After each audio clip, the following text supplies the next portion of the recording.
दोस्तों सबसे पहले सबसे जरूरी अपील, मेरा ये चैनल कभी भी बंद हो सकता है। अगर सरकार ऐसा कोई एक्शन लेती है तो मेरी आप लोगों से गुजारिश है दोस्तों कि जितना हो सके मेरा ये नया चैनल आप जरूर सब्सक्राइब कर लें। ऑलरेडी इस चैनल में 30,000 से ज्यादा सब्सक्राइबर्स हैं। 1 साल पुराना ये चैनल है। इसमें मैं न्यूज या पॉलिटिकल वीडियोस नहीं अपलोड करती हूं, लेकिन अगर इस चैनल को कुछ हो गया तो आप लगातार मेरे इस चैनल के जरिए दूसरे चैनल के जरिए मेरे साथ जुड़ सकते हैं। ये चैनल ऐसा दिखता है और इसका नाम है न्यूज एंड मोर विद कुमकुम बिनवाल। मेरे दूसरे चैनल का लिंक आपको इसी वीडियो के डिस्क्रिप्शन बॉक्स में मिल जाएगा। प्लीज चैनल को तुरंत सब्सक्राइब करें। दोस्तों अगले 24 घंटे क्या कोई बड़ा एक्शन होने वाला है? सरकार द्वारा ली जा रही ताबड़तोड़ मीटिंग्स का आखिर क्या संकेत निकाला जाए? दोस्तों कश्मीर में हुए आतंकी हमले के बाद से लगातार जिस तरह के संकेत मिल रहे हैं वो इस बात की ओर इशारा करते हैं कि सरकार ने बड़ा कदम लेने का फैसला तो कर लिया है, लेकिन उससे पहले वो अपने लेवल पर तमाम तैयारियां कर रही हैं और उन तैयारियों का ही शायद मंथन है जो हमें मीटिंग्स के दौर में देखने को मिल रहा है। सबसे पहले इस वक्त की इंपॉर्टेंट खबर आपके सामने रख देती हूँ दोस्तों। गृह मंत्रालय में इस वक्त एक बहुत ही इंपॉर्टेंट मीटिंग चल रही है।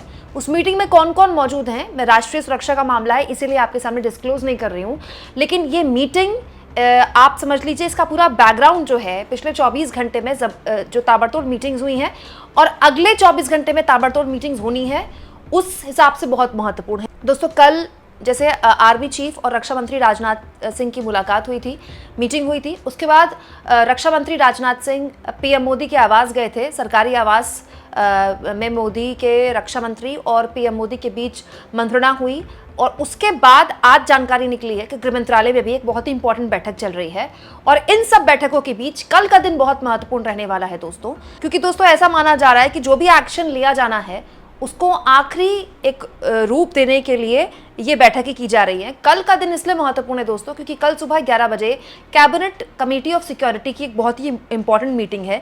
सीसीएस की मीटिंग इसलिए इंपॉर्टेंट है क्योंकि जब ये हमला हुआ था दोस्तों उस वक्त सीसीएस की मीटिंग हुई थी, उस हमले के तुरंत बाद, और उसके बाद ये दूसरी सीसीएस की मीटिंग है। आप कह सकते हैं कि हफ्ते भर के अंदर ये दूसरी सीसीएस की मीटिंग है। इसके बाद एक बहुत और इंपॉर्टेंट मीटिंग होनी है, इसमें भी मोदी मौजूद होंगे। इससे पहले वाली मीटिंग जो सीडीएस की मीटिंग है उसमें भी मोदी मौजूद होंगे और इसके बाद दोस्तों cabinet committee on political affairs है, इसमें भी मोदी मौजूद होंगे। मोदी ही नेतृत्व करेंगे इस मीटिंग का।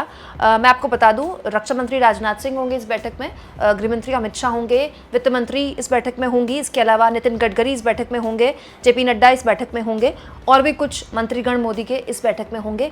इसके बाद तीसरी मीटिंग कल होनी है। आप कह सकते हैं ताबड़तोड़ 3 मीटिंग्स होंगी। तीसरी मीटिंग जो होनी है दोस्तों वो होनी है CCEA की। ये बेसिकली दोस्तों आर्थिक मामलों की कमेटी की मीटिंग आप कह सकते हैं। ये मीटिंग भी बहुत महत्वपूर्ण मानी जा रही है और इसके बाद जो होनी है दोस्तों चौथी मीटिंग वो होनी है कैबिनेट की बैठक।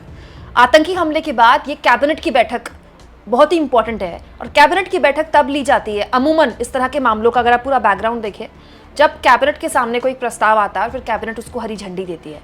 कैबिनेट हरी झंडी देती है तो वो फिर एक्शन लिया जाता है। तो आप इसको इस तरह से ले सकते हैं कि देखिए ताबड़तोड़ मीटिंग्स हो रही हैं और उसके बाद कैबिनेट की आखिर में मीटिंग होगी। आप कह सकते हैं कि केवल कल के दिन 4 मीटिंग्स होने वाली हैं जिसमें खुद मोदी मौजूद होंगे और आज एक गृह मंत्रालय में ऑलरेडी एक मीटिंग चल रही है। इसके अलावा भी बहुत सी मीटिंग्स हो रही हैं दोस्तों जिसकी जानकारी या तो साझा नहीं की जा रही है या फिर जानबूझकर मीडिया में कोट नहीं किया जा रहा क्योंकि ये राष्ट्रीय सुरक्षा का मामला है।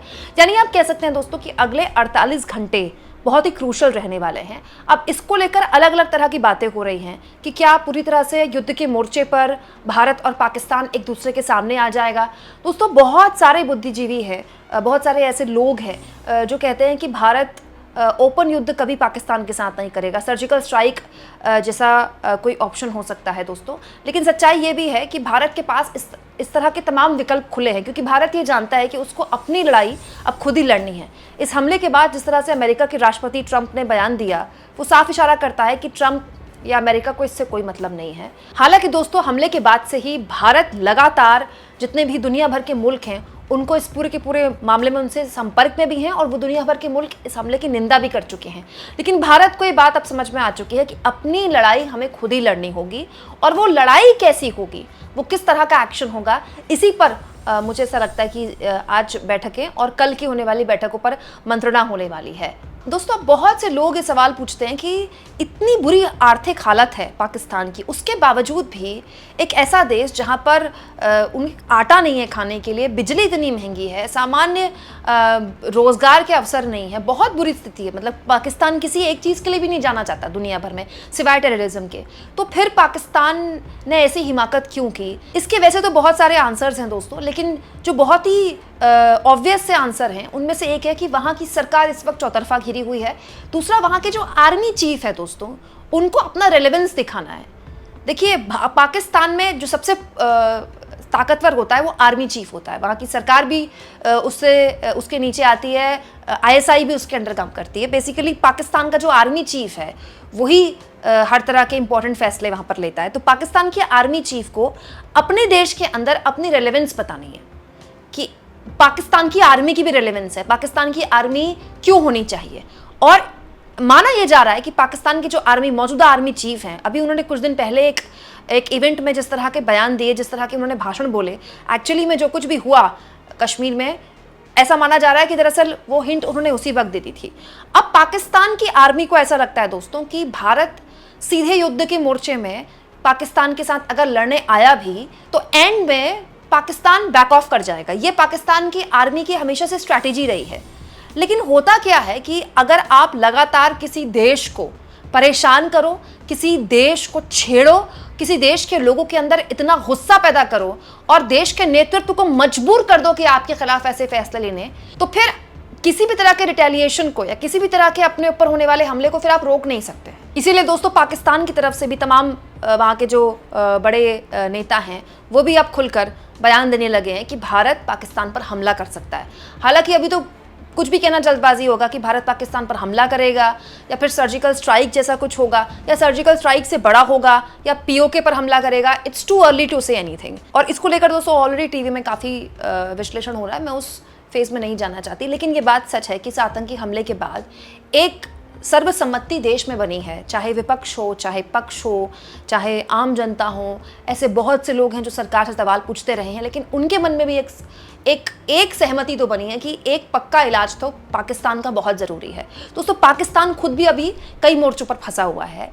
बहुत सारे जानकार ये भी बताते हैं कि बलूचिस्तान का मामला जिस तरह से पाकिस्तान के लिए गले की अड्डी बना है, ये बेसिकली एक पाकिस्तान ने ध्यान भटकाने के लिए अपने लोगों के लिए ये पैंतरा आजमाया, लेकिन ये पैंतरा उसको अब उल्टा पड़ने वाला है। दोस्तों हमारे देश की सेना ने पाकिस्तान को इससे पहले भी कई बार अलग अलग मोर्चों पर हराया है, लेकिन पाकिस्तान के बाद बहुत पहले समझ में आ चुकी है कि सीधे युद्ध में वो भारत से नहीं जीत सकता। मैं तो ये सोचती हूँ दोस्तों कि पाकिस्तान के जो जनरल्स हैं आर्मी के, ये जो अपने कंधे में इतने मेडल्स लगा के घूमते हैं, किस बात के मेडल लगाते हैं? सारे युद्ध इन्होंने भारत के खिलाफ लड़े, सारे युद्ध में ये हारे हैं, तो ये मेडल किस बात के हैं? दोस्तों अपनी साख बचाने के लिए पाकिस्तान की सरकार और पाकिस्तान की आर्मी ने अब जिस तरह से भारत के लोगों के संयम को छेड़ा है, भारत सरकार पर अब हर लिहाज से बहुत दबाव भी है और भारत सरकार उस दबाव को समझ भी रही है कि इस बार न केवल एक्शन लेना है बल्कि एक्शन ऐसा लेना है जिससे न केवल पाकिस्तान बल्कि पूरी दुनिया को भी एक संदेश जाए। हाँ, ये बात सच है कि भारत सरकार ये जानती है कि चीन ने पाकिस्तान को अपना सपोर्ट दिया है, लेकिन ये बात भी सच है और ये पाकिस्तान भी जानता है कि चीन अपना एक सैनिक नहीं भेजेगी लड़ने के लिए अगर कोई मोर्चा खुल जाता है तो। क्योंकि आज की जो युद्ध है, आज के जो युद्ध के हालात हैं, कोई भी देश किसी दूसरे के युद्ध के लिए अपने सैनिक मरवाने नहीं भेजता, क्योंकि दोस्तों ये दूसरा विश्व युद्ध नहीं है।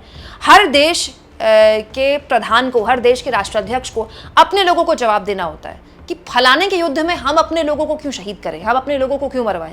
तो चीन पाकिस्तान का सपोर्ट भले ही करे, लेकिन वो सपोर्ट में पाकिस्तान की आर्थिक मदद कर सकता है, पाकिस्तान को सामान दे सकता है जंग का, लेकिन पाकिस्तान के लिए अपने लोग लड़ने के लिए नहीं भेजेगा। और यकीन जानिए कि अगर ऐसा कोई भी मोर्चा कभी भी खुलता है तो युद्ध जो है वो लोगों से लड़ा जाता है।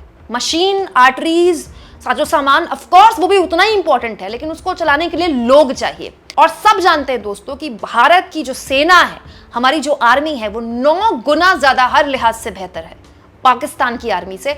अगर कोई ऐसा मोर्चा खुल गया भारत और पाकिस्तान के बीच तो हार्डली, जानकार बताते हैं कि हार्डली पाकिस्तान 4 से 5 दिन सस्टेन करेगा। 4 से 5 दिन के बाद पाकिस्तान की हालत खराब हो जाएगी। दोस्तों आप इस मुद्दे पर क्या सोचते हैं? कमेंट बॉक्स में जरूर लिखें और जितना हो सके चैनल को शेयर भी करें दोस्तों, सब्सक्राइब भी करें और थैंक्स और ज्वाइन के ऑप्शन से अगर आप चाहें तो कुछ आर्थिक मदद भी चैनल की जरूर करें।